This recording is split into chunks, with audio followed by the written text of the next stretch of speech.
إنها إحدى أجمل نساء بوليوود، ملكة جمال الكون سابقاً، زوجة الممثل أبيشيك باتشان وأم لحفيدة أميتاب باتشان. هي النجمة الهندية أيشوريا راي، المعروفة بعيونها الزرقاء وطلتها الساحرة التي أكسبتها حباً وشهرة عالمية. نقدم لكم 5 أشياء لا تعرفونها عن أيشوريا راي باتشان.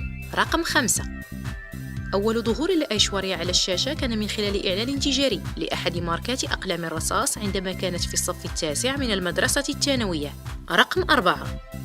بالرغم من جمالها الأخاذ، أيشوريا لا تفضل ارتداء المجوهرات، وفي المقابل تحتفظ بمجموعة صغيرة من ساعات اليد التي تختارها بعناية. رقم 3.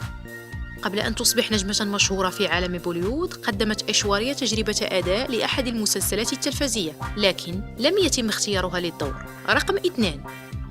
تتقن أيشوريا راي 5 لغات، وهي الهندية، الإنجليزية، الأردو، التاميلية والكندية الهندية. رقم 1.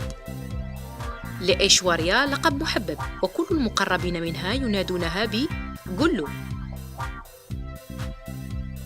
كانت هذه بعض المعلومات التي ربما لا تعرفونها عن أجمل عيون بوليوود أيشوريا راي. لا تنسوا الاشتراك في القناة.